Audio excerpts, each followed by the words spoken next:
కొమరంభీం జిల్లా కాగజ్ నగర్ లో పర్యటించారు మంత్రి సీతక్క. పలు అభివృద్ధి పనులకు శంకుస్థాపన చేశారు. కాగజ్ నగర్ టౌన్ లో ఆదర్శ్ నగర్ కాపువాడ ఈ గ్రామంలో 1,50,00,000తో ఆయుష్మాన్ ఆరోగ్య మందిరాలు, కాగజ్ నగర్ మార్కెట్ కమిటీ దగ్గర మిషన్ భగీరథ అర్బన్ పథకానికి ప్రారంభోత్సవం చేశారు. మార్కెట్ కమిటీ నూతన కార్యవర్గం మంత్రి సీతక్కను సన్మానించారు. ఈ కార్యక్రమంలో స్థానిక ఎమ్మెల్యే పాల్వాయి హరీష్ బాబు, జిల్లా ఇన్ఛార్జ్ జడ్పీ చైర్మన్ కోనేరు కృష్ణ, కాంగ్రెస్ నేతలు పాల్గొన్నారు.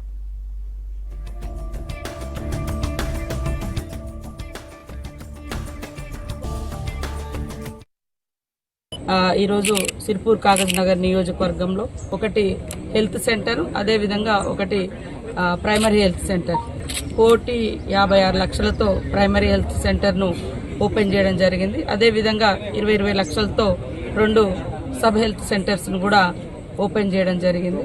మరి అదేవిధంగా ఈ మున్సిపాలిటీకి కావాల్సినటువంటి నీటి సరఫరా, మరి పెద్దవాగు నుంచి వచ్చేటువంటి మంచినీటి సరఫరాను కూడా ఈరోజు ప్రారంభించడం జరిగింది. మంచినీటి కొరత లేకుండా ఇంకా సెంట్రల్ నుంచి వచ్చేటువంటి మరి అర్బన్ స్కీమ్ కింద కూడా ఇంకా 30 కోట్లతోటి ప్రతిపాదనలు పంపడం జరిగింది.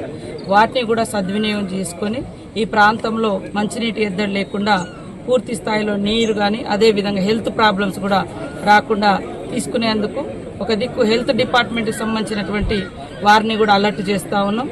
ముఖ్యంగా మనకు చాలా జబ్బులు అనేది కూడా మంచినీటి వ్యవస్థతో వస్తూ ఉంటాయి. కాబట్టి పరిశుద్ధమైనటువంటి మంచినీరు అందించే విధంగా కృషి చేయడం జరుగుతూ ఉంది. ఎక్కడ నిధులు ఆగకుండా ప్రతి ఒక్క రూపాయి కూడా పబ్లిక్ ఉపయోగపడే విధంగా, అది సెంట్రల్ నుంచి వచ్చేటి అయినా స్టేట్ నుంచి వచ్చేటి అయినా వాటిని తీసుకుంటాం.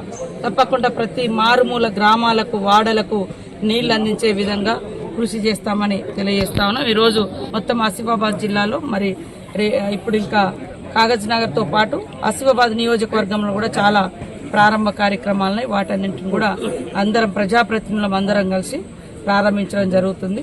ఈ అఫీషియల్ ప్రోగ్రామ్స్లో ప్రతిపక్ష అధికార పక్షానే కాకుండా ఎవరి ప్రోటోకాల్కు వారిని గౌరవించుకుంటూ అధికార యంత్రాంగం కానీ స్థానికంగా ఉండేటువంటి ప్రజాప్రతినిధులు అందరం కూడా ఆయా నియోజకవర్గాల అభివృద్ధి లక్ష్యంగా పనిచేస్తామని తెలియజేస్తాము.